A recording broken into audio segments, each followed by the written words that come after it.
Assalamualaikum warahmatullahi wabarakatuh. Saya Ila Dila Pramestia Putri dengan nomor NIM 050203200040 dari kelas HPI 3B yang akan menjelaskan sedikit mengenai hukuman kisos juga contoh kasusnya. Sekilas pengertian kisos. Kisas atau kisos adalah istilah dalam hukum Islam yang berarti pembalasan. Mirip dengan kata pepatah, yaitu utang nyawa dibayar nyawa. Dalam kasus pembunuhan, hukum kisos memberikan hak kepada keluarga korban untuk meminta hukuman mati kepada pembunuh. Menegakkan kisos hukumnya adalah wajib. Jika tidak ditegakkan, maka pihak yang bertanggung jawab telah berdosa. Dalil kewajiban menegakkan kisos tersebut dalam Al-Quran, As-Sunnah, dan Al-Qiyas. Dan kisos ada dua macam, yakni yang pertama, kisos jiwa, yaitu hukum bunuh bagi tindak pidana pembunuhan. Yang kedua, kisos anggota badan, yakni hukum kisos atau tindak pidana melukai, merusakkan anggota badan, atau menghilangkan manfaat anggota badan. Dan berikut adalah contoh kasus. Kasus hukuman pancung dan kisos Siti Zainab, WNI, yang tidak mendapatkan toleransi untuk mengurangi hukumannya. Siti Zainab dihukum mati di Madinah pada pukul 10.00 waktu setempat. Zainab yang lahir di Bangkalan 12 Maret 1968 merupakan buruh migran di Arab Saudi yang dipidana atas kasus pembunuhan istri majikannya bernama Naurah binti Abdullah Duhem Al-Maruba pada 1999. Kenapa Siti Zainab binti Duhri Rupa sulit mendapat pengampunan agar terbebas dari hukum kisos? Direktur Perlindungan WNI Kementerian Luar Negeri, lalu Muhammad Iqbal mengatakan buruh migran itu sulit mendapatkan pengampunan lantaran kasus pembunuhan termasuk kisos khusus. Dalam Undang-Undang Arab Saudi, terdakwa bisa bebas dari kisos khusus hanya jika memperoleh maaf dari ahli waris korban. Selain pemberian maaf, biasanya keluarga korban juga meminta denda berupa uang atau diat. Jika keluarga tak memaafkan, eksekusi tetap berjalan. Rabu 15 April 2015. Bahkan Raja Arab Saudi sekalipun tidak punya kewenangan untuk memberikan pengampunan terhadap terdakwa dalam kisos khusus. Iqbal mencontohkan pada kasus keponakan Raja Arab Saudi yang menjadi terdakwa kasus pembunuhan di Inggris, tetap dihukum kisos meski dia adalah keluarga raja. Selain kisos khusus, ada kisos hak umum, yang termasuk dalam kisos hak umum adalah kasus-kasus perzinahan dan sihir.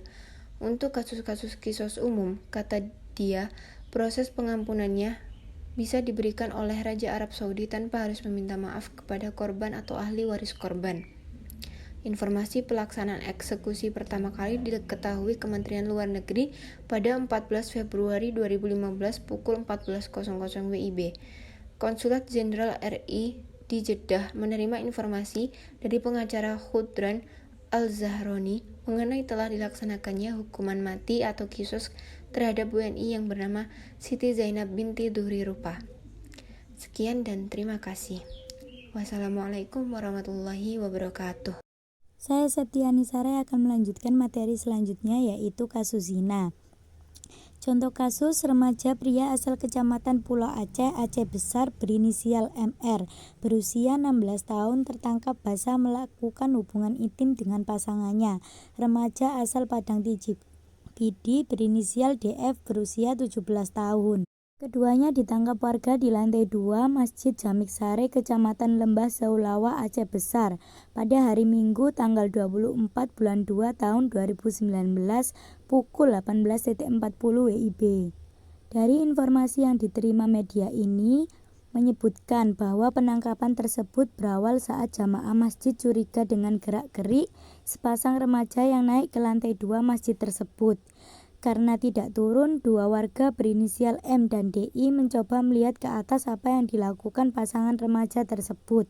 Namun begitu sampai di lantai 2, keduanya dikejutkan dengan ulah MR dan DF yang sedang melakukan hubungan layaknya suami istri.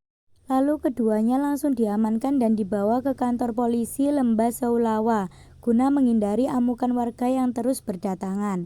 Selanjutnya, pukul 22.30 WIB, pasangan tersebut dibawa ke Mapolres Aceh Besar guna diserahkan kepada Satpol PP dan WH Aceh Besar.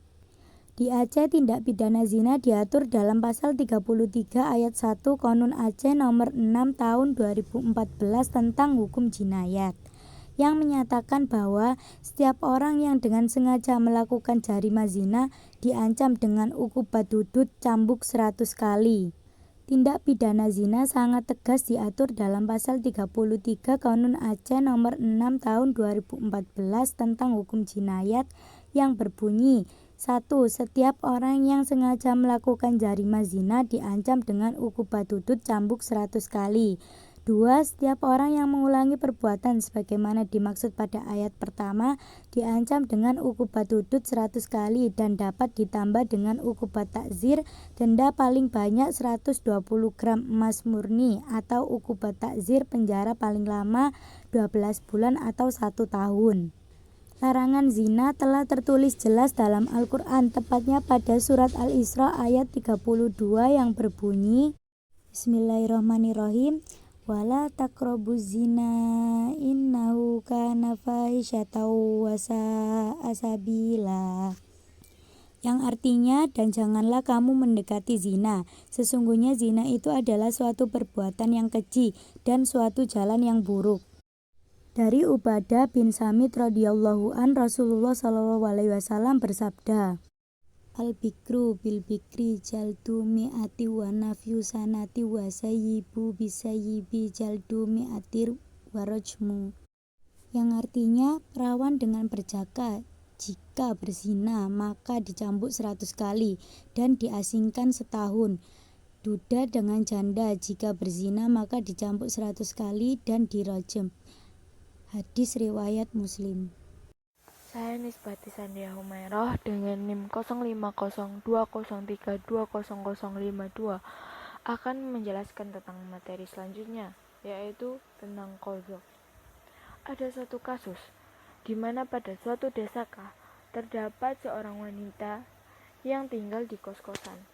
Ia merupakan seorang mahasiswi dari Universitas Islam dan bekerja paruh waktu di restoran pada malam harinya. Karena sering pulang malam, ia dicurigai oleh salah satu warga desa tersebut, dan warga tersebut menceritakannya pada warga desa yang lain. Suatu ketika, wanita ini pulang dari kerjanya dengan diantar oleh pacarnya. Namun setelah mengantar, pacarnya tidak langsung pulang, tetapi malah bertamu di kamar wanita tersebut. Dan ia juga mengunci pintu. Warga desa yang melihat hal itu langsung melakukan tindakan awal dengan mendatangi kamar tersebut dan mengetok-ngetok pintu kos sambil berteriak meminta agar pasangan kekasih itu keluar dari kamarnya. Beberapa kali diteriaki dan diketok-ketok pintu kamarnya. Pasangan kekasih itu tidak keluar. Mereka juga tidak berbicara sepatah kata pun. Kemudian warga memberi peringatan kepada sepasang kekasih tersebut bahwa kalau mereka mau keluar akan diselesaikan dengan kekeluargaan, tapi kalau tidak akan diserahkan kepada polsek. Peringatan demikian yang dilontarkan oleh warga tidak membawa dampak apapun terhadap pasangan kekasih tersebut. Mereka tetap diam di dalam kamar. Akhirnya warga desa memasang paku di pintu kamar tersebut agar sepasang kekasih tidak dapat keluar. Selang beberapa lama setelah pintu kamar dipasangi paku oleh warga, warga pun melaporkan kondisi demikian kepada polsek. Kemudian polsek bersama warga mendobrak pintu kamar kos. Dan benar, sepasang kekasih tersebut berduaan di dalam kamar. Selanjutnya, polsek membawa sepasang kekasih tersebut ke kantor polisi untuk diamankan dan dimintai keterangan. Analisis dari kasus tersebut. Proses gerebekan oleh warga yang kemudian diserahkan polsek agar dilakukan proses penyelidikan. Penyelidikan merupakan serangkaian tindakan penyidik untuk mencari dan menemukan suatu peristiwa yang dianggap atau diduga sebagai tindak pidana guna menentukan dapat atau tidaknya dilakukan penyidikan. Kemudian terduga akan dimintai keterangan oleh penyidik polsek. Selanjutnya, setelah jelas perkaranya, akan dilaksanakan gelar perkara. Dalam proses gelar perkara akan dapat diketahui adanya delik atau tidak. Kalau tidak ada delik atau bukan tindak pidana, maka selesailah perkara. Tetapi jika ada delik, akan dilanjut pada proses penyidikan. Adanya delik pada kasus gerebekan dugaan perzinahan ini apabila termasuk dalam salah satu kategori di bawah ini. Yang pertama, salah satu atau keduanya dari terduga terikat dalam status perkawinan yang sah. Kasus ini dalam KUHP pasal 284 yang merupakan delik aduan. Jadi yang mengadu itu harus suami atau istrinya. Yang B, si wanita dipaksa dengan kekerasan atau ancaman kekerasan pemerkosaan. C, keduanya tidak terikat perkawinan tapi si wanita dalam kondisi pingsan atau tidak berdaya. D, si wanita masih di bawah umur atau kurang dari 15 tahun. E, apabila si wanita adalah anaknya, tirinya, atau anak angkatnya. F, seorang pejabat dan si wanita adalah bawahannya. G, seorang pengurus, dokter, guru, pegawai, pengawas, atau pesuruh dalam penjara, tempat pekerjaan negara, tempat penyidikan, rumah piatu, rumah sakit jiwa, atau lembaga sosial, dan si wanita adalah orang yang dimasukkan ke dalamnya. Apabila dalam penyidikan terduga bukan salah satu dari ketujuh kriteria tersebut, maka selesailah perkara. Seperti apa yang terjadi dalam contoh yang telah disebut di atas. Sepasang kekasih yang diamankan ke kantor polsek tersebut di atas langsung dilepaskan dan perkara langsung selesai. Karena setelah dimintai keterangan, tidak termasuk dari salah satu dari ketujuh kriteria di atas. Tetapi apabila terduga termasuk dalam salah satu dari ketujuh kriteria tersebut, akan dilakukan pada proses penyidikan. Dari hal tersebut terbukti bahwa di dalam kasus terdapat qadzaf atau tuduhan palsu. Dari tindakan penggerebekan dugaan perzinahan dari desa K termasuk dalam jarima qadzaf karena 3 unsur dalam jarima qadzaf telah terpenuhi, yaitu adanya tuduhan zina atau menghilangkan nasab. Unsur ini telah terpenuhi karena warga dan pelaku menuduh korban dengan tuduhan melakukan zina. Tuduhan tersebut direalisasikan dalam bentuk gerebekan atau laporan warga terhadap polsek yang kemudian ditindak oleh polsek, dan ia atau pelaku atau penuduh tidak mampu membuktikan apa yang dituduhkannya. Dapat dikatakan tidak mampu membuktikannya secara